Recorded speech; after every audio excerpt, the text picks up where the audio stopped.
अस्सलामुअलैकुम dear students of class 9th। आज हमने chapter number 9 transfer of heat के कंसेप्चुअल क्वेश्चन को डिस्कस करना है। मैं आपके साथ मिस्टर मोहम्मद उमैर राजा, सब्जेक्ट स्पेशल फिजिक्स। चैनल जो देख रहे हैं वो है स्पेसिफायर। अगर आपने अभी तक सब्सक्राइब नहीं किया तो काइंडली इसको सब्सक्राइब कर दें ताकि आप कोई भी वीडियो आए तो वो मिल सके। पहले क्वेश्चन की बात कर लेते हैं और इसमें आपसे क्या कहा जा रहा है कि how does heat transfer occurs through the Windows and vents of a room. के कमरे के अंदर जो खिड़कियाँ होती हैं और रोशनदान होता है, वेंट रोशनदान को कहते हैं, कि ये किस तरीके से हेल्प करते हैं कन्वेक्शन ऑफ हीट को या ट्रांसफ़र ऑफ हीट को, सॉरी। तो हम क्या लिखते हैं कि the transfer of heat occurs through Windows and vents of a room by the process called convection. ये विंडोज़ और वेंट्स के थ्रू जो ट्रांसफ़र ऑफ हीट होती है, इसमें कन्वेक्शन का रोल है या कन्वेक्शन के प्रोसेस के तहत होता है। अब ये कन्वेंशन क्या होता है कि जब भी आपके पास एयर हॉट होती है तो वो उसकी डेंसिटी कम होने की वजह से अपवर्ड राइज कर जाती है, तो पीछे उसके एक एयर गैप रह जाता है, लो प्रेशर एयर रह जाती है। और वहाँ पे क्या होता है कि उस प्रेशर को फिल करने के लिए साइड से नियर बाय जो कोल्ड एयर है वो आके उसकी जगह को कवर कर लेती है, उस प्रेशर को मेंटेन करने की कोशिश करती है। तो इस तरीके से एक कंटिन्यूस फ्लो रहता है एयर का from cold region to hot region और then like from then it rises up. तो ये जो प्रोसेस है इसको आप कन्वेक्शन कहते हैं। अच्छा, हम क्या कहते हैं कि in summer the hot air in the room rises up creating a low pressure behind it. कि कमरे के अंदर की जो गर्म हवा होती है वो अपवर्ड राइज कर जाती है क्योंकि उसकी डेंसिटी कम होती है और उसके पीछे वहाँ पे लोअर पोर्शन पे क्या होता है कि प्रेशर जो वो कम हो जाता है। Then fresh air of comparatively low temperature, fresh air की बात कर रहे हैं तो वो उसका टेम्परेचर कंपैरेटिवली लो होता है, ठीक है। Then fresh air of comparatively low temperature enters from the windows to fill that air gap. उस एयर गैप को फिल करने के लिए जो बाहर की हवा है कंपैरेटिवली कोल्ड होती है, फ्रेश एयर है, वो वहाँ पे आके जगह कवर कर लेती है। A continuous flow of hot air out from the vents and fresh air comparatively cold in from the windows helps to maintain a moderate temperature in the room। कि जो गर्म हवा का कंटिन्यूसली रोशनदान से वेंट से बाहर जाना और कोल्ड एयर या फ्रेश एयर का कंपैरेटिवली जो फ्रेश एयर है वो उसका विंडोज से इन होना, इस तरीके से जो कंटिन्यूस फ्लो है एयर का विंडोज से इन और वेंट से आउट, ये कमरे के टेम्परेचर को मॉडरेट रखने में, मतलब एवरेज टेम्परेचर रखने में हेल्प करता है। सो इस तरीके से आप कह सकते हैं कि transfer of heat takes place from windows and vents of a room. Okay जी, सेकंड क्वेश्चन को रीड करने से पहले, इसके डिस्कस करने से पहले आपको ये बताना चाहूँगा कि बहुत सारे बच्चों को शायद अभी तक नहीं पता है कि आपके सारे के सारे चैप्टर्स के कंसेप्चुअल क्वेश्चन 9th क्लास के अपलोड हो चुके होंगे। ये 9th लास्ट चैप्टर था जिसके अभी हो रहे हैं। और अगर आपको वो चैप्टर कोई भी ढूंढना है तो आप चैनल में जाएं और वहाँ पे प्लेलिस्ट का ऑप्शन होता है, प्लेलिस्ट में जाएंगे, 3 प्लेलिस्ट आपको मिलेंगी। तो उसमें जो क्लास 9th का की प्लेलिस्ट है उस पर आप क्लिक करेंगे तो 9th क्लास की सारी वीडियोस आपके सामने आ जाएंगी। इसी तरीके से 10th वाले अगर देख रहे हैं तो 10th की सारी वीडियोस क्लास 10th की प्लेलिस्ट पे पड़े हुए हैं। ओके जी, क्वेश्चन नंबर 2 में हम कहते हैं कि why should we wear dark coloured clothes in winters and white coloured clothes in summer. कि सर्दियों में हमें डार्क कलर क्यों पहनने चाहिए और गर्मियों में लाइट कलर या वाइट कलर्स क्यों पहनने चाहिए। तो हम क्या लिखते हैं, we know that dark colours are good absorber of heat, so we wear dark coloured clothes in winters to absorb maximum heat from sunshine to keep our body warm. जी, हमें पता है कि जो डार्क कलर होते हैं वो heat के अच्छे एब्जॉर्बर होते हैं, जैसे कि ब्लैक कलर है, ब्लू कलर है, ग्रे कलर है, इस तरह के जो भी मैरून है, जो भी कलर हैं वो क्या करते हैं कि हीट के अच्छे एब्जॉर्बर होते हैं। इस वजह से आप डार्क कलर पहनना पसंद करते हो विंटर्स में, ताकि वो मैक्सिमम हीट को एब्जॉर्ब कर सकें जो सनशाइन से आ रही है और आपकी बॉडी को वार्म रखें। और इसी के अपोजिट आप जो समर है उसमें क्या करते हैं, हम लिखते हैं कि we also know that white और you can say light colored clothes are good reflector of heat, so we wear white or light colored clothes in summer to reflect maximum heat out from the body to stay cool। जी, कि हम maximum heat को reflect कर जाते हैं body से outward, मतलब बाहर की तरफ, ताकि वो बॉडी के अंदर एंटर ना हो सके वो। तो लाइट कलर्ड क्लॉथ्स यानी कि वाइट है, स्काई ब्लू है, इस टाइप के जो भी लाइट कलर होते हैं उन कलर को हम पहनना पसंद करते हैं समर में, ताकि जो हीट है, सनशाइन है, वो रिफ्लेक्ट हो जाए, हमारी बॉडी के अंदर एंटर ना हो सके, तो जिसमें आपको सेंस ऑफ कूल फील होता है। तो हम एंड में लिखते हैं in summer to reflect maximum heat out from the body to stay cool. अपने आप को ठंडा रखने के लिए, कंपैरेटिव ठंडा रखने के लिए, मतलब ये कि हीट से बचने के लिए आप क्या करते हो कि वहाँ पे लाइट कलर्स का चॉइस करते हो, लाइट कलर का इंतखाब करते हैं। अच्छा जी, क्वेश्चन नंबर 3 और ये बड़े मज़े का क्वेश्चन है। आपसे ये क्या कह रहा है कि two shirts are warmer than single shirt of double thickness why?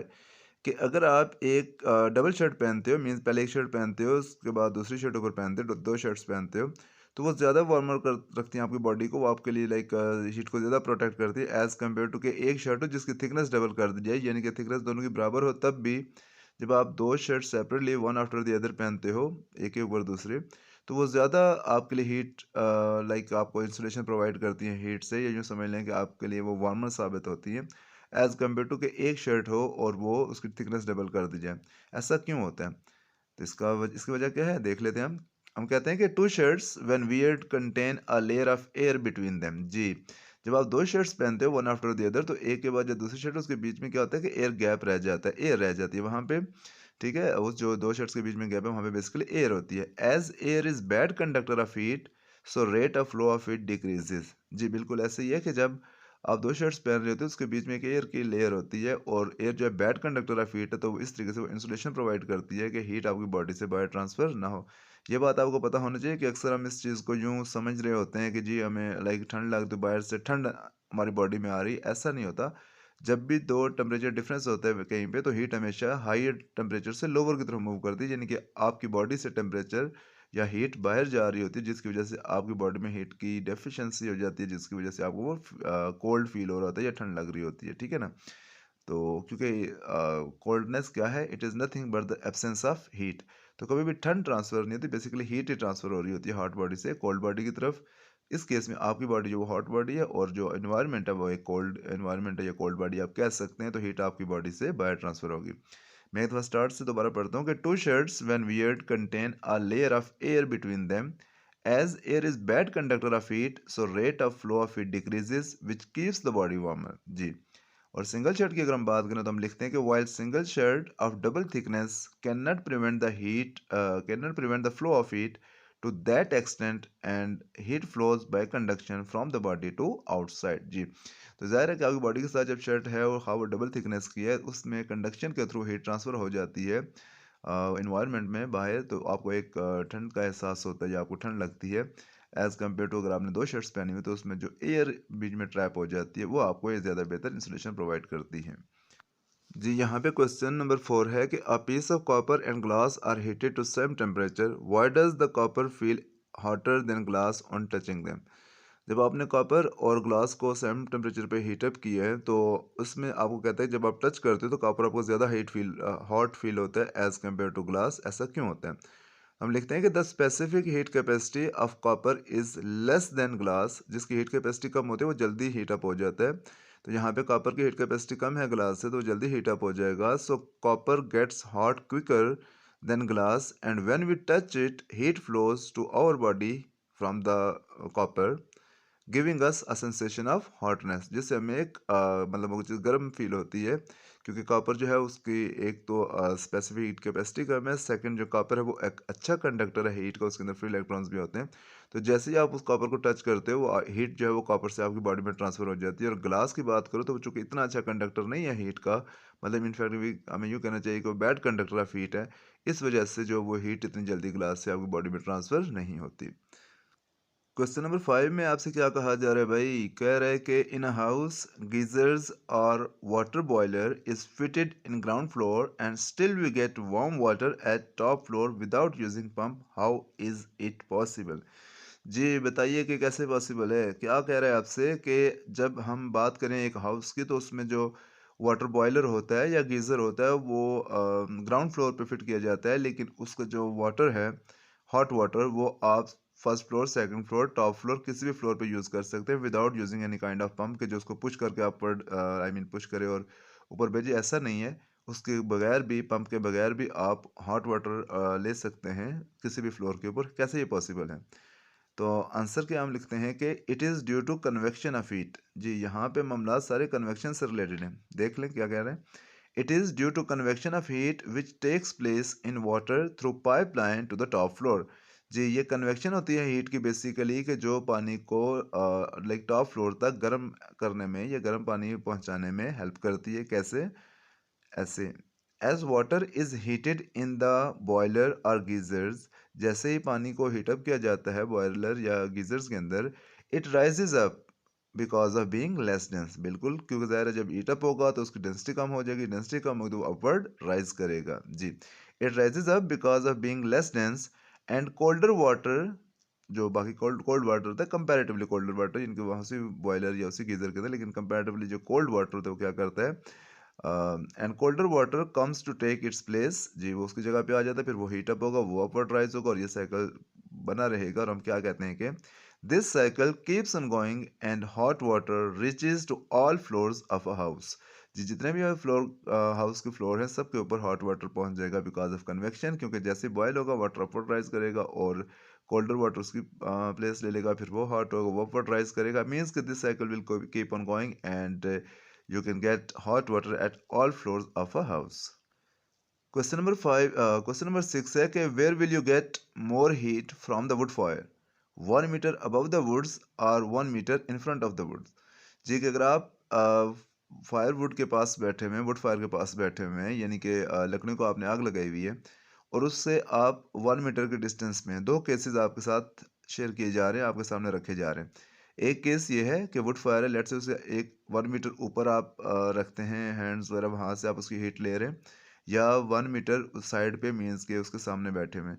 तो आपके ख्याल में कहाँ पे आपको हीट ज़्यादा मिलेगी और क्यों? तो हम क्या लिखते हैं कि we shall get more heat 1 metre above the woods than 1 metre in front of the woods. कह रहे हैं कि हमें 1 मीटर अबव जो है वुड फायर के 1 मीटर अबव की अगर बात करें तो वहाँ पे ज़्यादा हीट फील होगी या ज़्यादा हीट हम अपटेन करेंगे as compared to 1 metre in front of the wood. ऐसा क्यों है? हम लिखते हैं कि जी, रिपीट कर रहा हूँ, we shall get more heat 1 metre above the woods than 1 metre in front of woods because above the woods heat transfer by convection and radiation. जी, जब आप 1 मीटर अबव की बात करेंगे तो हीट आपके पास ट्रांसफर होगी कन्वेक्शन से भी, क्योंकि हॉट एयर राइज करेगी अपवर्ड, और सेकंड एयर वहाँ से डेफिनेटली रेडिएशन की फॉर्म में, वेव्स की फॉर्म में भी आपको हीट पहुँच रही होगी। तो दोनों यहाँ पे modes of transfer of heat आपको मिलेंगे, कन्वेक्शन भी और रेडिएशन भी। जबकि अगर आप फ्रंट की बात करें, हम कहते हैं while in front of the woods heat transfer take place by radiation only. जी, अगर आप सामने की बात करें तो वहाँ पे हीट जो है सिर्फ आप तक रेडिएशन के थ्रू पहुंचेगी, क्योंकि हॉट एयर हमेशा अपवर्ड राइज करती है, कभी भी साइड की तरफ फ्लो नहीं करती। तो यहाँ पे क्या होगा कि जो 1 मीटर अबव की बात करेंगे तो वहाँ पे हीट आपको ज़्यादा फील होगी because of convection and conduction, while in front of the wood fire you will get only heat bye radiations. So definitely you will get more heat 1 meter above the wood fire than like in front of the wood fire 1 meter away. अच्छा बच्चों, ये बड़ा interesting सा question है और आपने कभी सोचा भी नहीं होगा कि ये वाकई में ऐसा क्यों होता है। अल्लाह ताला की शान है, देखिए, लेकिन फिर भी क्वेश्चन क्या है कि why do birds fluff out during winters? जी, जो बर्ड्स होते हैं वो विंटर में फ्लफ आउट क्यों करते हैं? अब फ्लफ आउट क्या होता है कि वो अपने जो उनके फीदर्स होते हैं, उनके पर्स से होते हैं, उनको ऐसे फुला लेते हैं, लाइक, ठीक है ना, अब जैसे जो समझ लेंगे अपना वॉल्यूम बढ़ा लेते हैं, उनको लाइक ऐसे थोड़ा फुला लेते हैं, बाहर की तरफ उसको करते हैं ताकि उनके बीच में बेसिकली क्या हो सके कि एयर ट्रैप हो सके, ठीक है। फ्लफ आउट मीन्स कि अपने उनके जो फीदर्स उनको फैलाना, उनको ऐसे साइड पे फैला लेना, ठीक है, अपनी बॉडी को कवर करना, फैला लेना, ठीक है। अब क्या होता है कि हम लिखते हैं कि birds fluff out during winters, कि जो परिंदे होते हैं, बर्ड्स होते हैं, वो अपने परों को फैला लेते हैं थोड़ा सा, मीन्स कैसे फ्लफ आउट हो जाते हैं, to protect themselves from cold weather. अपने आप को कोल्ड वेदर से प्रोटेक्ट करने के लिए अपने फीदर्स को वो फ्लफ आउट करते हैं, फैलाते हैं। When they fluff out they trap air between their feathers. जी, जैसे वो थोड़ा सा परों को, पंखों को फैला देते हैं तो उनके बीच में क्या होता है, एयर ट्रैप हो जाती है। As air is a bad conductor of heat, ये हम पहले आपको बता चुके हैं कि एयर जो है वो बैड कंडक्टर ऑफ हीट है। As air is a bad conductor of heat so it protects the transfer of heat from their body to outside. जी, जैसे वो एयर ट्रैप करते हैं अपने फीदर्स के अंदर, तो अब चूंकि वहाँ पे एयर एक बैड कंडक्टर ऑफ हीट है तो हीट जो है बर्ड्स की बॉडी से बाहर ट्रांसफर नहीं हो सकती। मैंने आपको पहले बताया कि हीट हमेशा हॉट बॉडी से कोल्ड बॉडी की तरफ ट्रांसफर होती है, तो इस केस में नहीं हो पाएगी क्योंकि फीदर्स के बीच में एयर ट्रैप हुई हुई है। Which keeps their body warm, जो उनकी बॉडी को वार्म रखती है, या मीन यूं समझ लें कि लाइक वो ठंड से बच जाते हैं। क्वेश्चन नंबर 8 की अगर हम बात करें तो इसमें क्या कहा जा रहा है आपसे कि how do the gliders can fly very high without any engine. जी, ग्लाइडर्स आपने देखे होंगे, जो पैराशूट होता है उस तरह का नहीं है, बल्कि एक फ्लैट सी सरफेस होती है, जैसे कि आप ईगल के विंग्स की बात करें, ठीक है ना? उस तरह का एक उनके पास बोर्ड सा होता है जिसकी मदद से वो क्या करते हैं कि काफ़ी देर तक एयर में रह सकते हैं विदाउट एनी इंजन। और ये जो ईगल्स होते हैं वो भी आपने देखा हुआ है कि विदाउट फ्लैपिंग देयर विंग्स काफ़ी देर तक एयर में रह सकते हैं स्ट्रेट किए हुए अपने विंग्स को। तो ऐसे कैसे पॉसिबल है, तो वो हम बात कर लेते हैं इस क्वेश्चन में।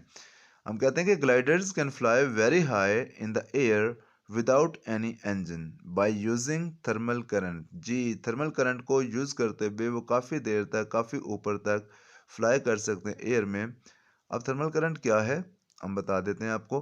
When hot air rises up by convection it generates thermal current. जब हॉट एयर राइज करती है अपवर्ड, डेंसिटी कम होने की वजह से, तो वो एक थर्मल करंट को जनरेट करती है, जिसको आप ब्रैकेट में हमने लिखा हुआ है कन्वेक्शन करंट, यानी कि थर्मल करंट या कन्वेक्शन करंट को जनरेट करता है in the air which helps gliders to rise in the air without any engine and can stay there for a long time. आपको पता होना चाहिए इस टाइम पे कि कन्वेक्शन करंट या थर्मल करंट क्या है। ये बेसिकली ये होता है कि जब एक एयर का कंटिन्यूस फ्लो हो जाता है, like hot air upward rise कर रही होती है, कोल्ड एयर उसकी जगह लेती है, फिर वो अपवर्ड राइज करती है, तो ये hot air continuously upward rise कर रही होती है। और जो ग्लाइडर्स होते हैं वो इसी हॉट एयर का एज लेते हुए, फ़ायदा उठाते हुए, इसी एयर के साथ साथ वो अपने आप को एयर के अंदर ऊपर एयर के अंदर लाइक अपने आप को फ्लाई करने में लाइक हेल्प लेते हैं, या वो अपवर्ड राइज कर रहे होते हैं। बर्ड्स का भी इसी तरीके से यहाँ पे यही फिनोमिना होता है। एंड में हम लिखते हैं कि birds can also fly in the air without flapping their wings by using convection currents या थर्मल करंट्स। बर्ड्स के साथ भी यही मामला है कि वो भी एयर में काफ़ी देर तक रह सकते हैं विदाउट फ्लैपिंग देयर विंग्स, क्योंकि वो थर्मल करंट्स को यूज़ कर रहे होते हैं, वो उस हॉट एयर को यूज़ कर रहे होते हैं जो अपवर्ड राइज हो रही होती है। ओके जी, इसके बाद क्वेश्चन ये है कि how do land breeze and sea breeze blow. Land breeze और सी ब्रीज कैसे चलती है, सबसे पहले नाम से आपको पता होना चाहिए। जो लैंड ब्रीज होती है वो बेसिकली लैंड से सी की तरफ मूव करती है, ठीक है। और जो सी ब्रीज है वो ऐसी हवा है, वो ऐसी मूवमेंट अफेयर है कि वो सी से लैंड की तरफ मूव करती है, जिनके जहाँ से वो इनिशियल पॉइंट है जो उसका, अगर लैंड से फ्लो मूव कर रही है, फ्लो कर रही है सी की तरफ, तो ये लैंड ब्रीज होगी। और अगर सी से फ्लो कर रही है लैंड की तरफ, तो ये सी ब्रीज होगी। तो कह रहा है कि ये कैसे और क्यों फ्लो करती हैं, तो इसका आंसर हम क्या लिखते हैं कि sea breeze blows during the day. दिन के वक्त सी ब्रीज चलती है, यानी कि समंदर से लैंड की तरफ। Because land heats up more quickly than the C.